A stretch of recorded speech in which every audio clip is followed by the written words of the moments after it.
يقتلكم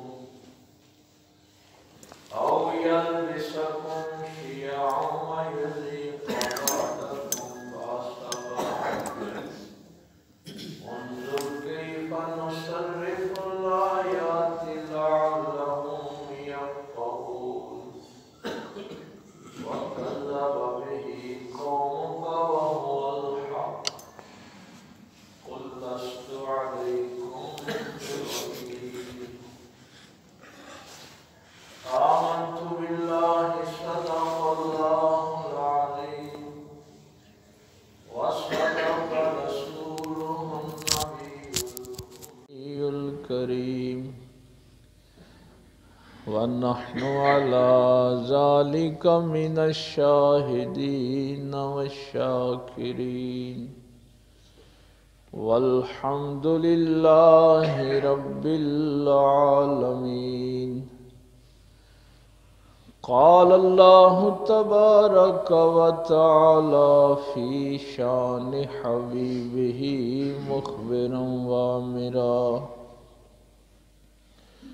إن الله وملائكته يصلون على النبي يا أيها الذين آمنوا صلوا عليه وسلموا تسليما الصلاة والسلام عليك يا سيدي يا رسول الله وعلى آلك وأصحابك يا سيدي يا حبيب الله الصلاة والسلام عليك يا سيدي يا رحمة للعالمين وعلى آلك وأصحابك يا سيدي يا شفيع المذنبين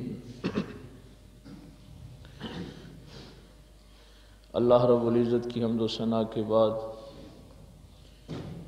جو اپنی ذات کے اعتبار سے بھی یکتا ہے اور صفات کے اعتبار سے بھی یکتا ہے، اللہ کا کوئی شریک نہیں، وہی اس کائنات کا خالق اور معبود برحق ہے۔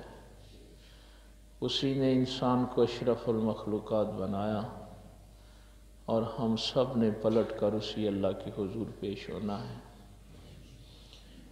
بے حد و بے انتہا درود السلام امام الانبیاء حبیب کبریا شفیع المذنبین رحمت للعالمین تاجدار سلطنت دنیا و دین آمینہ کے لال باعث تخلیق کائنات احمد مجتبی محمد مصطفیٰ صلی اللہ علیہ وآلہ وسلم کی ذات اقدس پر کہ جن کے صدقے اللہ نے ہمیں ایمان کی دولت سے مالا مال فرمایا۔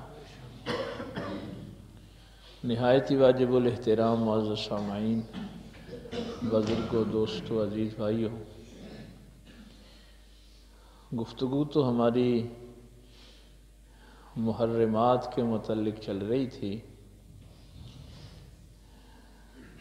کہ اللہ تعالیٰ نے ساری کائنات کو خادم بنایا ہے اور صرف انسان کو مخدوم بنایا ہے۔ کائنات کی ہر چیز اس کی خدمت کے لیے مقرر کی ہے اور اس میں صرف اتنا اس کو کہا ہے کہ یہ خدمت والی چیزیں جو ہیں ان میں حلال حرام کی تمیز کرنا، جس کو نبی حلال کہیں اس کو حلال سمجھنا اور جس کو نبی حرام قرار دے اس کو حرام سمجھنا۔ اس پہ پچھلے جمعے کچھ گفتگو ہوئی تھی اور انشاءاللہ اس موضوع کو آگے پھر بیان کیا جائے گا۔ آج میں نے یہ سورہ انعام سے 7واں پارہ ہے، یہ آیہ نمبر 65 ہے جس کی تلاوت کی ہے، 65 اور 66 کی۔ اس میں اللہ تعالیٰ نے انسانوں کے اوپر یہ جو عذاب آتے ہیں ان کا ذکر کیا ہے۔ یہ بڑی عجیب بات ہے نا کہ اتنا لاڈ پیار کہ فرشتوں سے کہا کہ سجدہ کرو انسان کو، اور اس کے بعد پھر اس لاڈ پیار والی مخلوق پہ عذاب کا بھی نازل کرنا۔ تو ارشاد ہوا کہ قل هو القادر علی ان یبعث علیکم عذابا من فوقکم۔ اے پیغمبر صلی اللہ علیہ وسلم ان لوگوں کو فرما دو کہ وہ اللہ قادر ہے اس بات پر بھی کہ وہ تمہارے اوپر سے عذاب نازل کر دے، او من تحت ارجلکم، اور اس بات پر بھی قادر ہے کہ وہ تمہارے پیروں میں سے عذاب نازل کر دے۔ یہ جو تم سمجھتے ہو کہ خیر ہے کوئی بات نہیں، ہم سرکشی کی بغاوت کی جیسے ہمارا جی چاہے زندگی گزار لیں، ایسا نہیں ہے۔ او یلبسکم شیعا ویذیق بعضکم بعض بعض، اور عذاب کی ایک یہ قسم بھی ہو سکتی ہے کہ اللہ تمہیں فرقوں میں بانٹ دے، گروہ گروہ کر دے، اور پھر ایک گروہ سے دوسرے گروہ کو مروا دے۔ یہ بھی عذاب کی قسم۔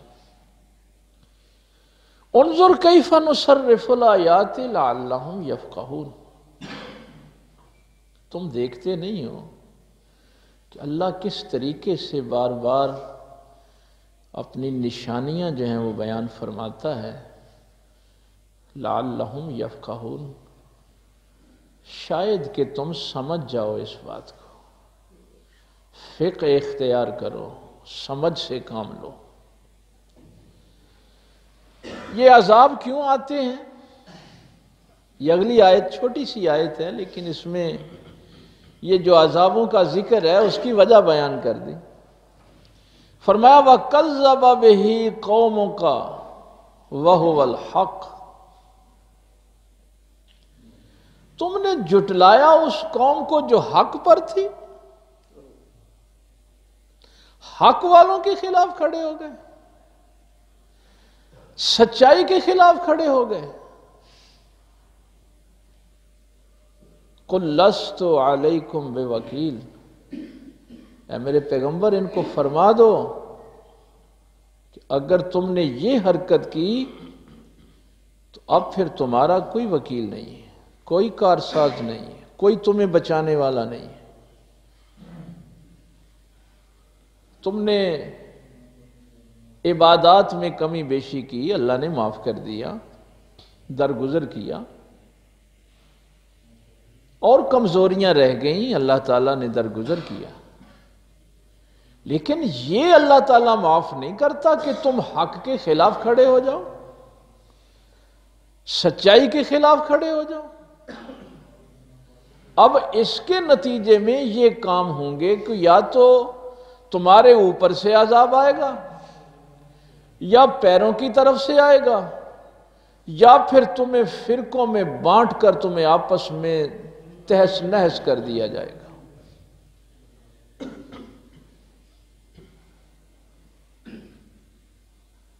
اب یہ صورتحال انتہائی خطرناک ہے۔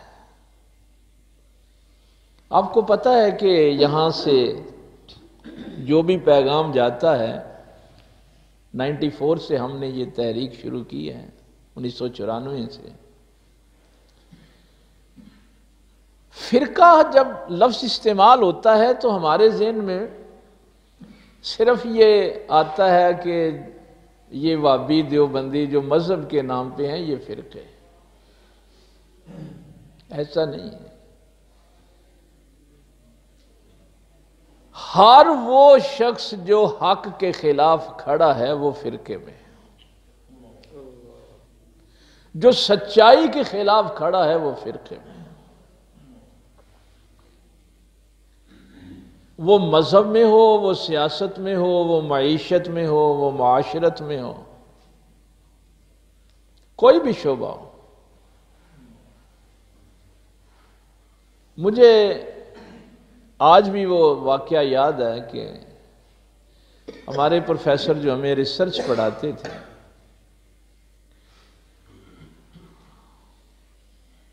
وہ امریکہ سے پی ایچ ڈی کر کے آئے تھے۔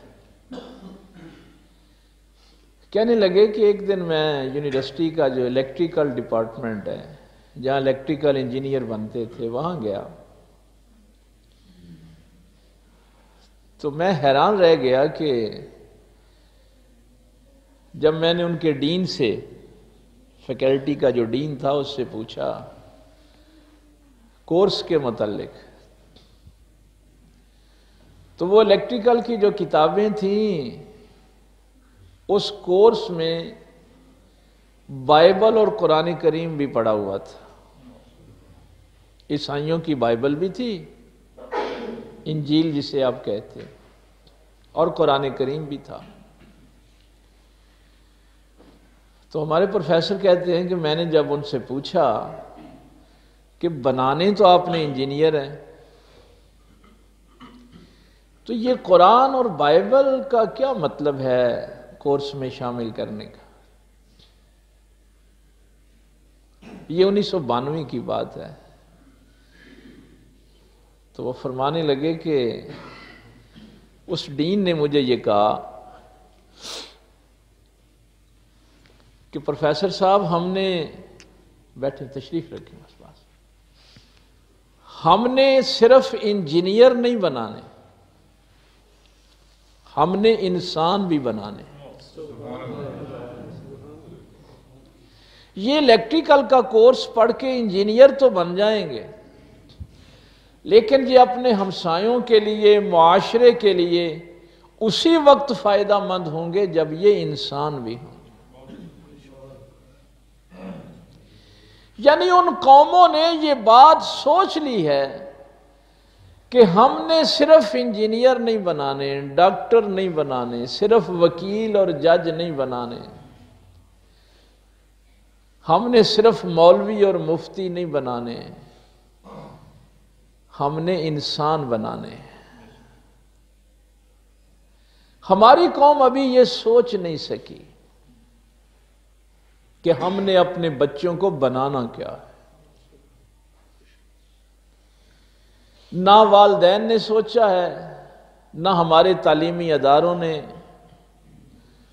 وہ دینی تعلیم کے ہوں یا دنیاوی تعلیم کے ہوں۔ ہم ابھی تک یہ سوچ نہیں سکے کہ ہم نے اپنی اگلی نسل کو بنانا کیا ہے۔ جو اللہ نے مجھے اولاد دی ہے، اس کو میں نے کس اخلاقی مقام پہ کھڑا کرنا ہے۔ اور اللہ فرماتا ہے، یہ جس قبیلے پہ تو بڑا فخر کرتا ہے، اس قبیلے کا تفرقہ تجھے برباد کر دے گا۔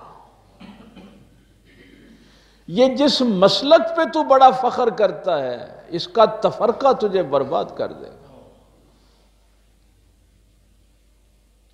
جس معاشرے میں سیاسی تفرقہ بازی ہو کہ میں نے چونکہ فلاں سیاسی جماعت سے میرا تعلق ہے، میں نے اس کو ہر صورت میں صحیح کہنا ہے، فلاں میری جو مخالف جماعت ہے اس کو میں نے ہر صورت میں غلط کہنا ہے۔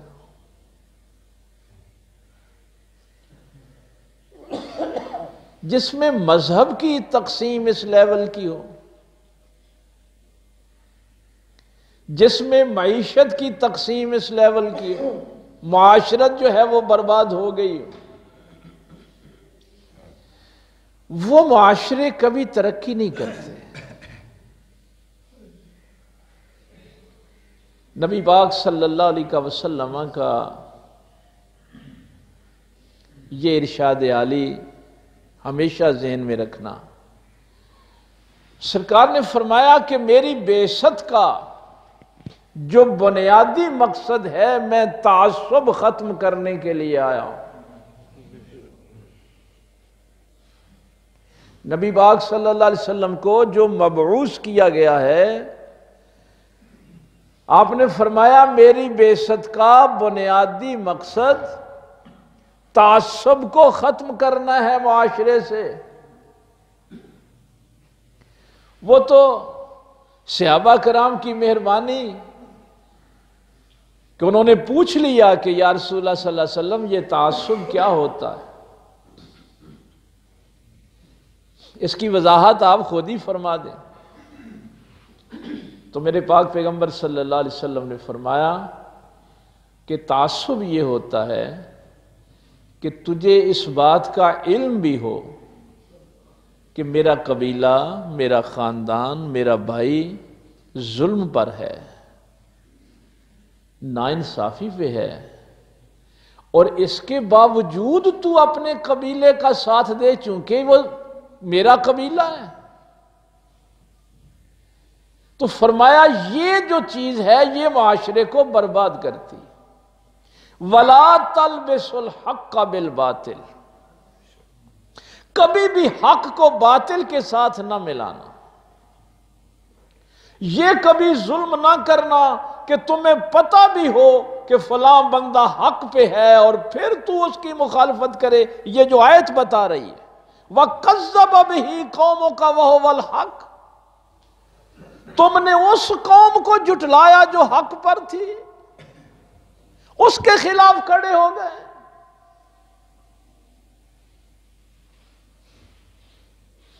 میرے پاک پیغمبر صلی اللہ علیہ وسلم نے اعلان نبوت سے پہلے،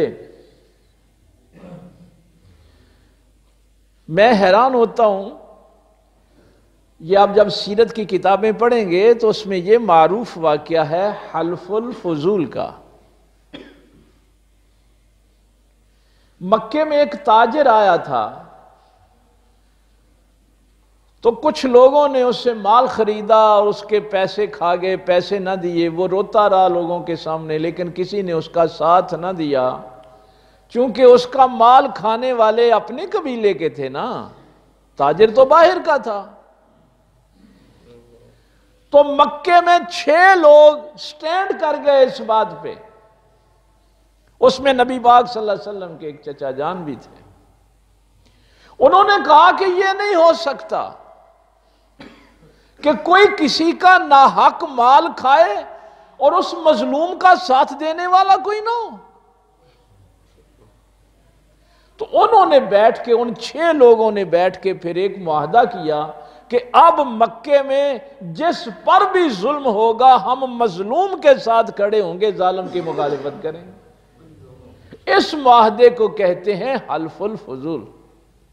چونکہ وہ 6 بندے جو تھے ان 6 کے 6 نام فضل سے شروع ہوتے تھے، اور میرے پاک پیغمبر صلی اللہ علیہ وسلم ان 6 کے ساتھ تھے، اور اعلان نبوت کے بعد بھی آپ اس بات پہ فخر کیا کرتے تھے کہ میں اس دور جہالت میں بھی مظلوموں کے ساتھ تھا، ظالموں کے ساتھ نہیں تھا۔ اور اگر مجھے اس دور میں کوئی 100 اونٹ بھی دیتا کہ تو اس معاہدے سے علیحدہ ہو جا، تو میں وہ 100 اونٹ تو چھوڑ دیتا لیکن کبھی ان کا ساتھ نہ چھوڑتا۔ اب دوسری مثال میرے پاک پیغمبر صلی اللہ علیہ وسلم نے جو دی، سرکار نے فرمایا کہ ایک کشتی ہے، اس میں لوگ بیٹھے ہوئے ہیں، نیچے والے 2 منزلیں ہیں اس کشتی کی، یہ نبی پاک صلی اللہ علیہ وسلم نے مثال دی۔ وہ جب اوپر والی منزل پہ پانی لینے کے لیے آتے ہیں تو وہ لوگ تنگ پڑتے ہیں۔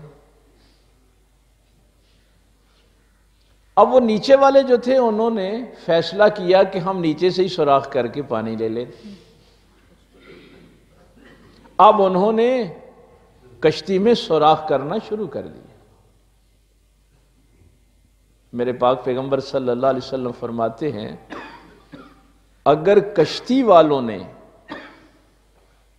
ان کا ہاتھ پکڑ کر ان کو منع کر دیا، تقریر کر کے نہیں، ہاتھ پکڑ کر ان کو منع کر دیا، پھر وہ کشتی وہ بھی بچ جائیں گے اور ساری کشتی بچ جائے گی۔ لیکن اگر انہوں نے کہا کہ نہیں یہ اپنے گھر ہی لگے رہے نا، سانوں کی تکلیف ہے، پھر وہ بھی ہلاک ہوں گے اور ساری کشتی ہلاک ہوگی۔ پھر گھر کے 4 بھائی یہ نہ کہیں کہ ہمارے وہ اس بھائی نے ڈکیٹی کی ہے نا، ہمیں کیا ضرورت ہے اس کو منع کرنے کی، بلکہ اس کی ضمانت کروائیں گے، اس کے پیچھے جائیں گے۔ تو میرے پیغمبر فرماتے ہیں وہ 3 پھر یہ نہ کہیں کہ ہمیں کس بات کی سزا ملی ہے، ان کو اسی بات کی سزا ملی ہے کہ انہوں نے اپنے بھائی کو ظلم سے روکا کیوں نہیں تھا۔ وہ پھر یہ نہ کہیں کہ ہم نے تو چوری نہیں کی تھی، ہم نے تو ظلم نہیں کیا تھا، ظلم تو ہمارے بھائی نے کیا تھا۔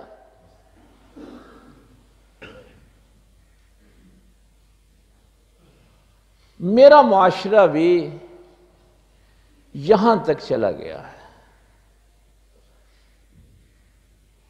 کل رات مجھے بڑے ظاہر ہے لوگوں نے باتیں کی، یہ جو حادثہ ہوا لاہور میں، اب میں تو یہ بھی سوچنے پہ مجبور ہوا کہ اگر میرے تعلیمی اداروں سے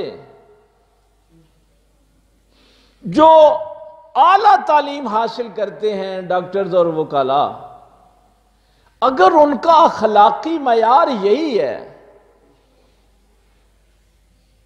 تو پھر یہ تعلیمی ادارے کس لیے ہیں؟ بند کر دو ان کو۔ کیوں کہتے ہو کہ ہمارے بچے نے 1000 نمبر لے لیا؟ بھائی اخلاق میں تو اس کا نمبر 0 بھی نہیں ہے، اس 1000 کو کیا کرنا ہے؟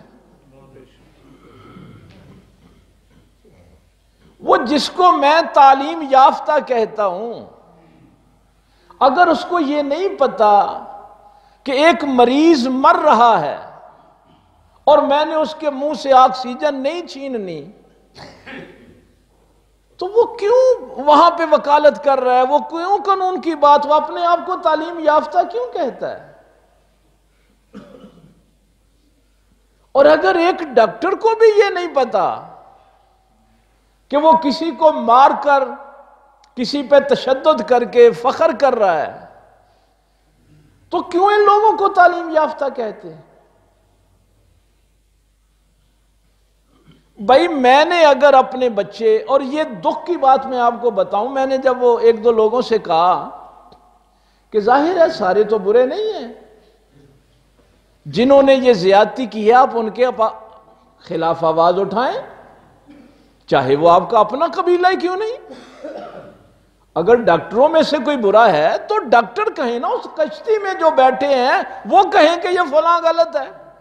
لیکن اگر انہوں نے یہی کہنا ہے کہ نہیں چونکہ ہمارے ڈاکٹر بھائی نے یہ بات کی ہے، چاہے غلط کی ہے، ہم نے ساتھ دینا، تو میرے پیغمبر فرماتے ہیں یہی تو تعصب ہے، اسی کو تو تعصب کہتے ہیں کہ تجھے پتا بھی ہو کہ میرا بھائی ظالم ہے اور تو پھر اس کا ساتھ دے، اور پھر اس کا نتیجہ یہ ہوگا کہ تمہیں فرقہ فرقہ کر کے ایک دوسرے سے مروا دیا جائے گا۔ اس کو کوئی اللہ کا معمولی عذاب نہ سمجھیں، یہ اللہ کا بڑا عذاب ہے کہ اگر 2 4 10 لوگ بھی محبت کے ساتھ اکٹھے نہیں بیٹھ سکتے تو یہ اللہ کا عذاب ہے اس قوم پہ۔ اور عذاب کی وجہ یہ ہے کہ ہم حق کی بات نہیں کرتے، ہم ظالم کو ظالم نہیں کہتے، ہم مظلوم کے ساتھ نہیں کھڑے، ہم صرف ظلم اسے سمجھتے ہیں جو میری ذات کے ساتھ ہوتا ہے، کسی دوسرے کے ساتھ ہو تو میں اس کو برا بھی نہیں سمجھتا، چاہے جائے کہ میں اس کے خلاف آواز اٹھاؤں۔ اور پھر ہم یہ بھی سمجھتے ہیں کہ ہم بڑے نیک ہیں،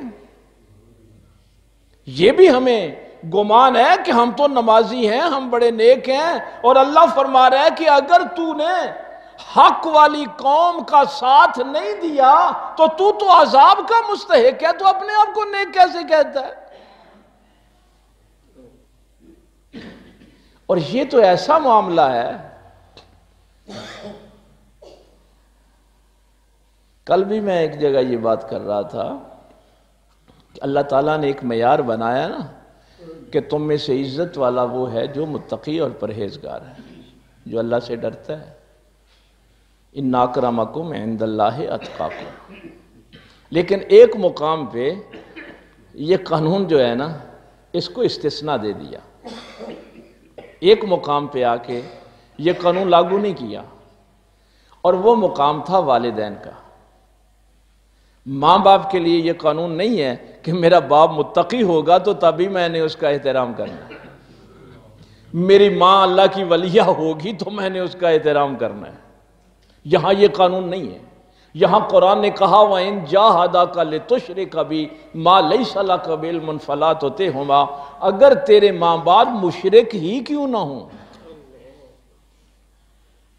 شرک کرنے والے ہیں، ان کا وہ حکم نہیں ماننا۔ اگر وہ کہیں کہ تو بھی شرک کر تو یہ حکم نہیں ماننا۔ بھائی جب مشرک والدین کہیں گے کہ تو شرک کر اور آپ انکار کریں گے تو وہ ناراض تو ہوں گے۔ بھائی ان کا حکم نہیں نہ مانا گیا، ناراض ہوں گے، لیکن قرآن کہتا ہے کہ یہ ان کی ناراضگی کوئی معنی نہیں رکھتی، ہوتے ہیں تو ہو جائیں، لیکن اس کا یہ مطلب نہیں کہ تو ان کی خدمت چھوڑ دے۔ وہ ناراض ہیں، تیرے ساتھ بول نہیں رہے، لیکن خدمت کے معاملے میں ان مشرک والدین کے سامنے بھی ایسے جانا ہے کہ یہ تیرے بازو ٹوٹے ہوئے ہوں، تیرے شانے جھکے ہوئے ہوں، تیرا سر ان مشرک والدین کے سامنے بھی جھکا ہوا ہو۔ وہ پھر میں جب بات کرتا ہوں تو مولوی پیر ناراض ہو جاتے ہیں۔ جب میں کہتا ہوں نا کہ آپ پیروں کے مولویوں کے تو ہاتھ چومتے ہیں، کبھی ابا جی کے بھی چومے ہیں، ہمارے پاس کوئی جواب نہیں ہوتا۔ کبھی اپنی اماں کے بھی ہاتھ چومے ہیں، کوئی جواب نہیں ملتا۔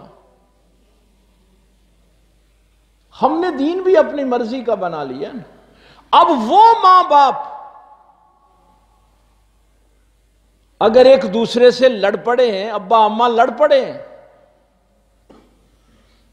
ابے نے اماں کے ساتھ زیادتی کی ہے، خدمت میں فرق نہیں آنے دینا، لیکن ابے سے کہنا ہے کہ تو نے ظلم کیا ہے۔ تو نے اس صورتحال میں بھی سچے کا ساتھ دینا ہے۔ تیرے ماں باپ کہیں کہ قطع رحمی کر، اللہ تجھے صلہ رحمی کا حکم دیتا ہے، ماں باپ کا یہ حکم نہیں ماننا۔ لیکن ظاہر ہے وہ ناراض تو ہوں گے۔ ابا کہے گا لے میں تیری اماں نہ ناراض ہوں، تو اماں نے پھر خدمت کرنا پیا۔ اس ناراضگی میں بھی ان کی خدمت کرنی ہے، لیکن ساتھ حق کا دینا، حق سے پیچھے نہیں ہٹنا۔ اچھا اب ایک وکیل صاحب کہنے لگے، مجھے کہتے ہیں اگر میں یہ کہوں کہ ہمارے فلاں فلاں وکیل نے زیادتی کی ہے، وہاں لوگوں کی ڈیتھ ہوئی ہے، تو وہ تو میرا لائسنس کینسل کر دیں گے، بار کونسل والے میرا لائسنس کینسل کر دیں گے۔ اب ایک ڈاکٹر کو بھی یہی مسئلہ ہے کہ اگر میں نے حق کی بات کی تو ہو سکتا ہے میرا لائسنس بھی کینسل ہو جائے۔ اور اس معاشرے میں آپ یہ سمجھ رہے ہیں کہ اللہ کی رحمت آئے گی؟ نہیں، مثلا آپ کیا سمجھتے ہیں کہ وہ معاشرہ جو ہے اس پہ اللہ کی رحمت کا نزول ہوگا؟ اللہ فرماتا ہے میں آسمانوں سے بھی عذاب نازل کروں گا، ایک ہوا کے جھونکے سے، ایک بارش سے تمہیں تہس نہس کر دوں گا، زمین کی طرف سے، تمہارے پیروں کی طرف سے بھی عذاب آئے گا، ایک زلزلے کے جھٹکے سے تمہیں تہس نہس کر دوں گا۔ اور تیسری صورت عذاب کی یہ ہوگی کہ تمہارے اندر نفرتیں اور تفرقے پیدا ہوں گے اور تم آپس میں ایک دوسرے کو مار دو گے۔ اور ہم سمجھ رہے ہیں کہ خیر ہے کوئی بات نہیں، میں نیوا نیوا ہو کے نکلی جان دیا ہوں۔ ایسا نہیں ہوتا۔ اللہ کے دین کے ساتھ، حق کے ساتھ کبھی مذاق نہیں کرنا۔ مجھے تو وہ پاک پیغمبر صلی اللہ علیہ وسلم کا جملہ ہلا کے رکھ دیتا ہے کہ اگر تم میں سے کسی مسلمان نے کسی کافر کو ناحق قتل کیا تو قیامت والے دن اس کافر کی طرف سے میں مقدمہ لڑوں گا۔ جن کے پیغمبر نے تعصب کو اس لیول پہ ختم کیا ہے، وہ قوم تعصب کا شکار ہو جائے کہ میں چونکہ بریلوی ہوں، شیعہ حق پہ بھی ہے تو میں نے بریلوی کا ساتھ دینا اس لیے کہ وہ میرے مسلک کا نہیں ہے۔ کیا آپ نے قرآن میں یہ نہیں پڑھا تھا کہ مسلمان اور کافر فیصلے کے لیے آ جائیں تو نبی پاک فیصلہ حق پہ کرتے ہیں؟ اگر وہ کافر حق پہ تھا تو فیصلہ اس کے حق میں ہوا ہے۔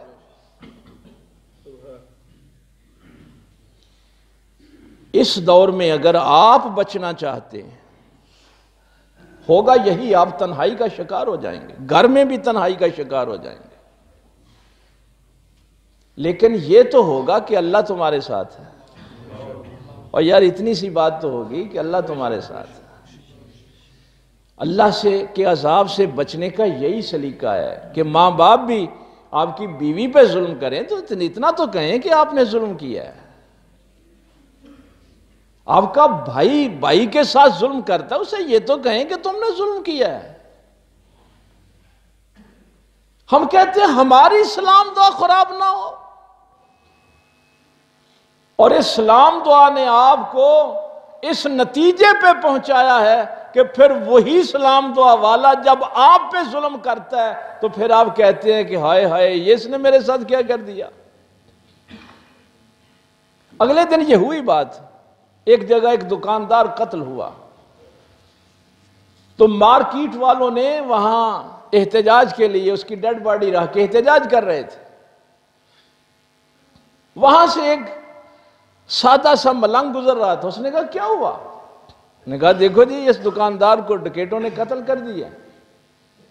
وہ ہنسا، اس نے کہا جب یہ 10 سال ملاوٹ والی چیزیں بیچ کے لوگوں پہ ظلم کرتا رہا اس وقت تو تم نے احتجاج نہیں کیا تھا؟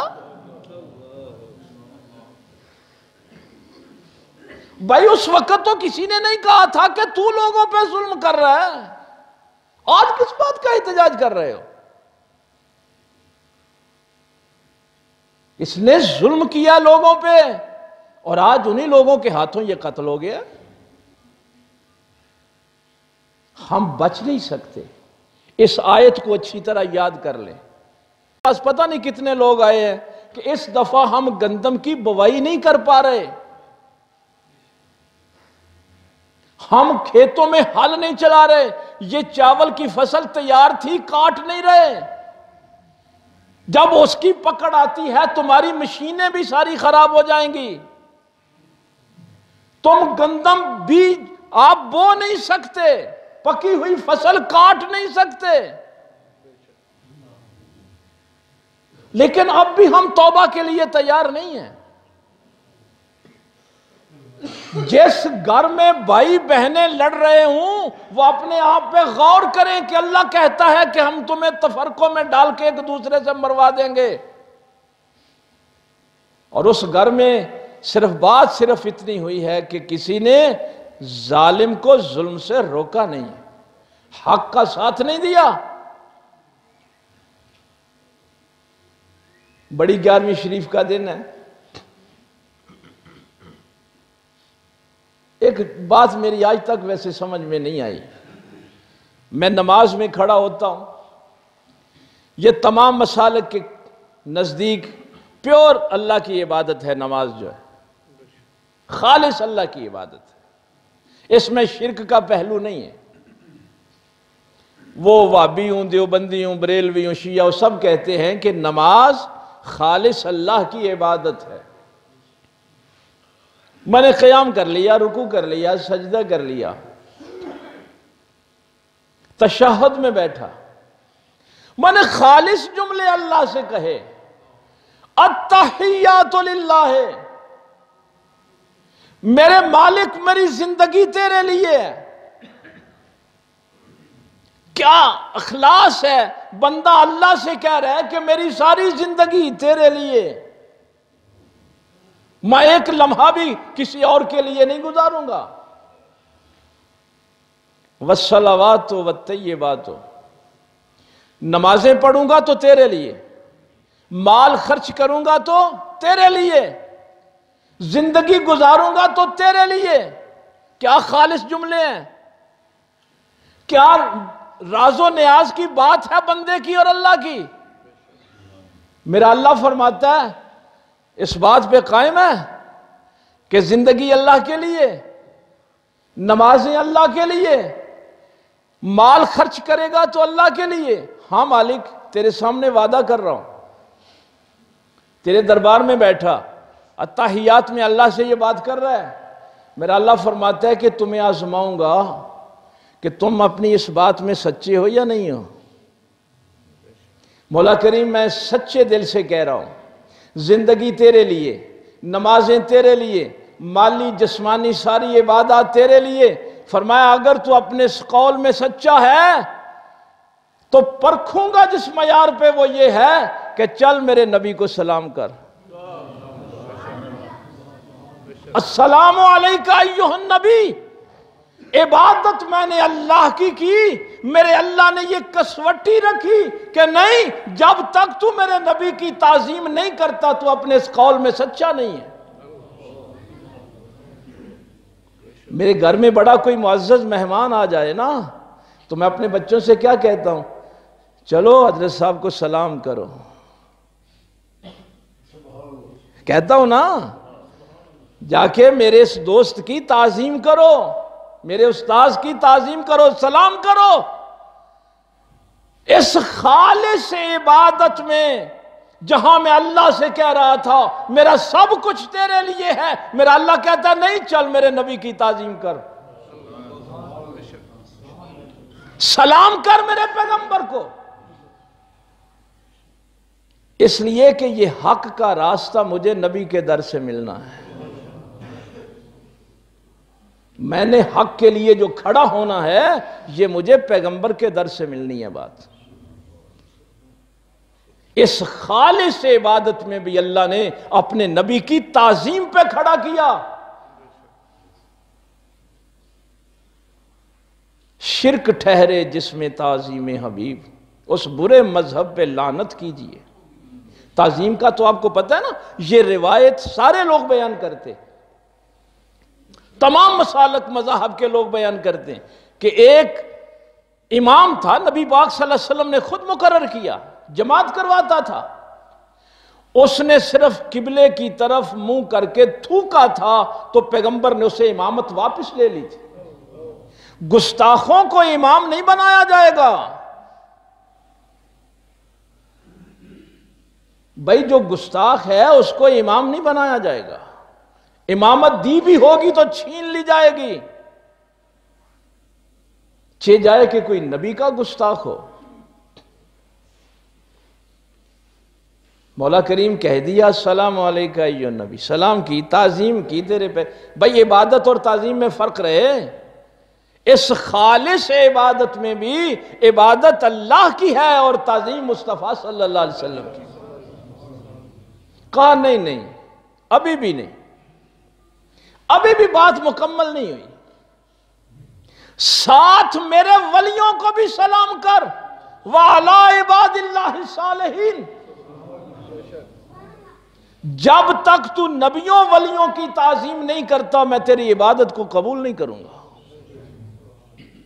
یہ کہاں جملے کہے جا رہے ہیں جو خالص عبادت ہے اللہ کی، اس میں یہ تعظیم کے جملے کہے جا رہے ہیں۔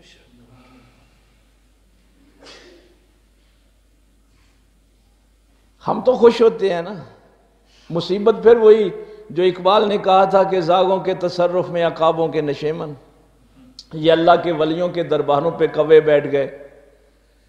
وہ یہ جو آج کل کے پیر ہیں، درباروں پہ گدیاں بنا کے لوگوں سے پیسے بٹورنے کے لیے، نہیں، ولی بھی وہی ہوتا ہے جو حق کے ساتھ کھڑا ہوتا ہے۔ بھائی نبی کے در سے بھی آپ کو یہی بات ملنی ہے کہ حق کے ساتھ کھڑا ہونا ہے، اور کربلا سے بھی آپ کو یہی پیغام ملا کہ حق کے ساتھ کھڑا ہونا ہے۔ یہ نہیں ہو سکتا کہ آپ کہیں کہ میں اللہ کا ولی بھی بنوں اور میں جھوٹ کے ساتھ کھڑا ہوں؟ بادشاہی وقت آ گیا۔ آج کل تو یہ مولوی پیر بڑے خوش ہوتے ہیں نا کہ ہمارے پاس فلاں وزیر آتا ہے، فلاں سیکٹری آتا ہے، فلاں ڈی سی صاحب آتے ہیں۔ میرے غوث پاک سرکار کے پاس عباسیوں کا مستنجد باللہ آیا،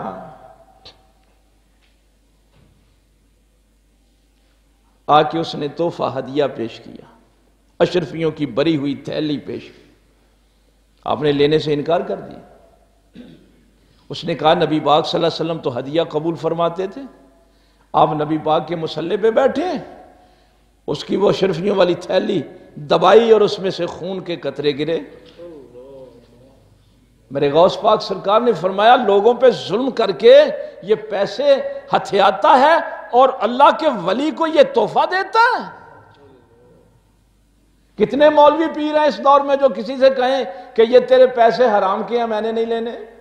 کتنے نعت خواں ہیں؟ ایسے نہیں ہوگا۔ اور ساتھ پتہ کیا فرمایا؟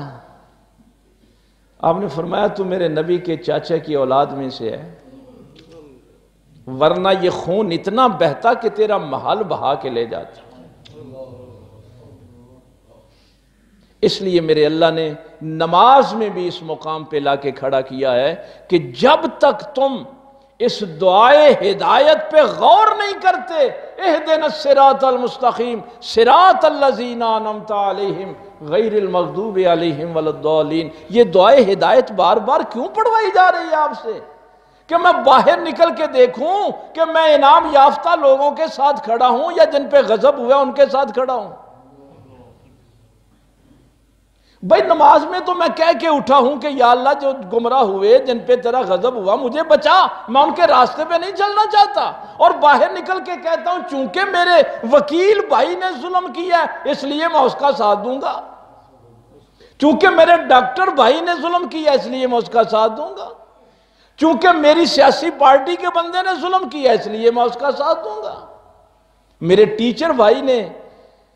جو قوم اتنے تفرقوں میں بٹی ہوئی ہو، قرآن کہتا ہے کہ یہ اللہ کا عذاب ہے۔ آپ نے اس کو اپنے قبیلے سے، اپنے خاندان سے، اپنے گھر سے شروع کرنا ہے، اور ایسی تعلیم کی کوئی ضرورت نہیں جو تعلیم آپ کے بچوں کو اخلاقی معیار پہ کھڑا نہیں کر سکتی، جو حق اور باطل میں فرق نہیں کر سکتی، جس کو پتہ نہیں ہے کہ سچ اور جھوٹ میں فرق کیا ہوتا ہے۔ تو میرے غوث پاک سرکار کی بھی ساری زندگی اسی بات میں گزری تھی کہ ظالم کے خلاف کھڑا ہونا ہے، ظالم کو ظالم کہنا ہے، وہ چاہے میرا بھائی ہی کیوں نہ ہو، وہ میرا باپ ہی کیوں نہ ہو، وہ میری ماں ہی کیوں نہ ہو۔ اس لیے یہ تینوں چیزیں ذہن میں رکھنا۔ اللہ فرماتا ہے ہم اوپر سے بھی عذاب بھیج دیتے ہیں، ہم تمہارے پیروں میں سے بھی عذاب بھیج دیتے ہیں، اور پھر تمہیں تفرقہ کر کے ایک دوسرے سے مروا دیتے ہیں۔ کیوں؟ وَقَذَّبَ بِهِ قَوْمُكَ وَهُوَ الْحَقُّ، تم نے اس قوم کو جھٹلایا جو حق پر تھی، تم حق کے مخالف کھڑے ہو گئے کہ میری سلام دعا ہے۔ تو خدا کے لیے قرآن کریم فرقان حمید کو کبھی اس حوالے سے بھی پڑھا کریں۔ اللہ تعالیٰ عمل کی توفیق دے۔ وآخر دعوانا الحمدللہ رب العالمین۔